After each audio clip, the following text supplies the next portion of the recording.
Sometimes when you're reading a book, it just feels really hard to really classify as a genre. So we're going with neo-noir fantasy for this one.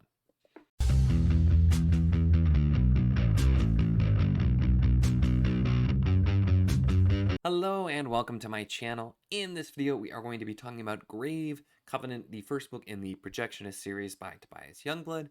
And this was a wild ride of a time. So if you didn't see me previously talk about the prequel for this, Winland Vale, this author had reached out, pitching the series to me and asking if I'd be interested in a review copy and describing it as urban fantasy, telling me a little bit about it. And I'm just like, I don't know. I'm not really big into urban fantasy, but he mentioned that there are insectile shapeshifter characters, and immediately I'm like, that sounds cool. So then he tells me there's a prequel that's more kind of, epic fantasy style, specifically focusing on the insectile shapeshifters, and I'm like, all right, cool, why not? Let's give it a shot. And I read it, and I quite enjoyed it. And so I was then really interested to actually read the main series. And I'd say I am glad I did because I do feel like the prequel really gave me more of the kind of what was going to be going on with the world and kind of seeing more of what's going to be happening and having me very invested in the insectile shapeshifters, which I think for me worked well in the favor because the book is definitely like it has some urban fantasy kind of feel. It does take place in a city, but like I said in the intro, this what the way I'm thinking of this is like neo noir, is that kind of feel. Which usually, like, I don't know if there are neo noir books. I'm sure there are, but it makes me think of that sort of like style of movies. And just that feel, and I think almost it felt like it could be like one of the like those dark like DC universe like cities, mixed with some other like more fantasy elements and some like video game elements and just that kind of like I said that neo noir kind of feel. I could just see that, like some gothic style buildings, maybe some neon signs, all kinds of stuff. And I don't know, it just that was sort of the feel this gave me. And it's not my normal thing, but I found myself very like pulled in, and this was very easy to read with I think kind of a unique style from the author Tobias Youngblood as well. This the only thing that this specifically reminded me of, mostly just because it's quite different, but it was another thing I read where it wasn't my normal thing. It wasn't quite like anything else I'd read, but I found myself really enjoying it. Was the Voidwalker collection by Derek Bailey, which was just kind of one of those other hard to put into a genre type of books, but that just kind of works. Anyway, so that was kind of the only thing I can think of a comparison, because this doesn't feel anything like Dresden did with like the more kind of urban fantasy and detective thing or anything like that. This is just a sort of we're in the city and we got a lot of stuff going on. So with that, let's talk a little bit about the book, and I'll stop just talking more about specific topics. But in this book, our main character, we've got a few characters, but probably our main character is Ridley.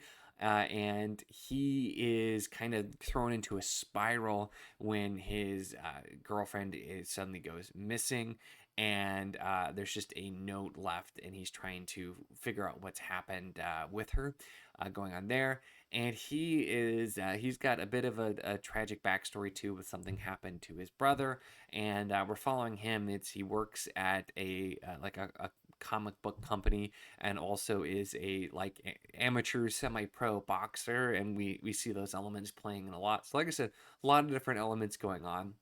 um, and we're kind of following his story, and it's centering around him trying to figure out what's happened there. We have another character, Iris, who is a younger girl who is trying to figure out what happened with her father, and we start to get to know her. Not quite the focus, I think. It's some of the stuff that's being set up here. It definitely feels like there's going to be a lot more to come, but really unique character there as well, and with some of the like bits and pieces we see of her life, and things she did with her dad, really interesting as well. And then we have Ilyana, who is our insectile shapeshifter character, and was the one that I trying to like figure out where that was going. I think it took me a little bit longer than some of the most, but is feeling like she's not really sure the direction that the Vilsky, which are what the insectile shapeshifters are called, I should know, the Vilsky, feeling like things are going in a weird direction, with the Vilsky are like living in this city because something happened to their homeland, which is what the prequel is focusing on there. So it's kind of a lot of elements, and it does feel a little bit chaotic at some points, but it does feel like controlled chaos, I will say. It doesn't. Sometimes you're reading something, you're like, I feel like this author has no idea what they're doing, or like they're just kind of throwing stuff in. There's a lot of like all kinds of different elements, sometimes really contrasting, but it all does feel like it's going somewhere. And so I found myself being like, I'm so curious to see how all of this is going to connect, instead of being like, I don't feel like this is going to. Like, it always felt like it was going somewhere. It just does take a little bit to get there. There are some, I think, rough edges here with some pieces. There were a couple of plot lines or bits of character development that just didn't feel quite as strong as some others. Specifically with Ridley, there's a bit of his backstory with his brother. I didn't feel like fit quite the best, or just felt like it was a little overdone at some points. But there were so many interesting things that were happening that I was pulled in. Even the parts, again, like I'm not, big into comics or boxing, and we're not like super focused on either one of those, although we definitely get some boxing scenes. So I feel like if you are somebody who's into the boxing, you'd probably get a little bit more out of those parts. But it's all of these elements. Like, I don't know, I could really visualize this. This felt kind of like I was just like reading a movie, and sometimes I get that with books. And the style, again, I think is a big part of it, because I don't even know quite how to describe it, but just some of the interesting writing choices, the way things are phrased, some of the word choices, or the things that are done metaphors, it just, all of it fits stylistically. And that's where this really just for me comes across with that style. Now, despite all of the stuff that happens here in this book, and there are quite a few twists and turns too, some I saw coming, and there's one that I kind of feel like I should have seen coming. And it was one of the things that took me the longest to be like, where is this going? And then I finally realized, I'm like, oh my gosh, that actually was set up really well. I feel like I should have caught it and I didn't. But there's a lot happening, but at the same time, it does feel like this is sort of like the setup book, and there's a lot of action, a lot of entertainment.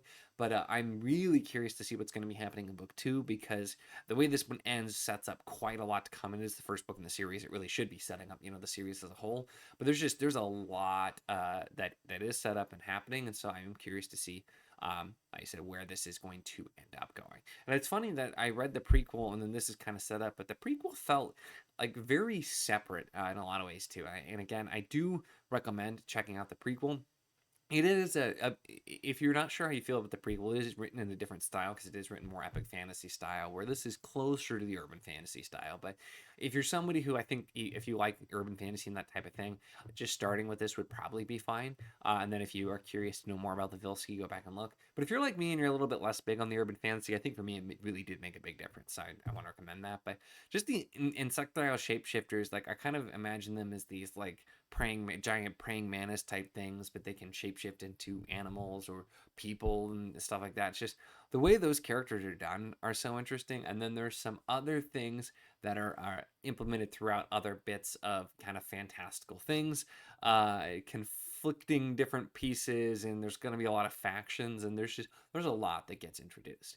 Now, I will say, this was a book where there was a bit which I feel like kind of fit the sort of neo-noir urban fantasy kind of feel. There was a bit more sorts of sexual content that I'm a super big fan of in some ways. It didn't feel over the top at any point, so it didn't bother me too much. And the one couple of there were a couple of pieces that felt a little bit over the top, but felt very intentional because of where some things were going with the story. And so like there was a reason behind it, and immediately I saw this and I'm like, I feel like this is done for this reason. I started to put the pieces together. So while it's not necessarily it's still, me, I'm always going to complain at least a little bit about it. But there wasn't anything that was like egregious or made me just like not want to read it. I found this to be just a really entertaining read that was just really fun to get through. And I read this at the same time I was reading like a much like slower reading book, and so it provided really great contrast, and just was really a fun time. And again, I'm excited to see where this one goes. So overall, those are my thoughts on Grave Covenant by Tobias Youngblood, first book in the Projectionist. Let me know if you've read this, or just if you are now interested based on any of the things I've talked about. Like I said, there's a lot of crazy stuff in here, and it's a whole heck of a lot of fun. But I'd love to hear your thoughts on it if you do end up checking it out.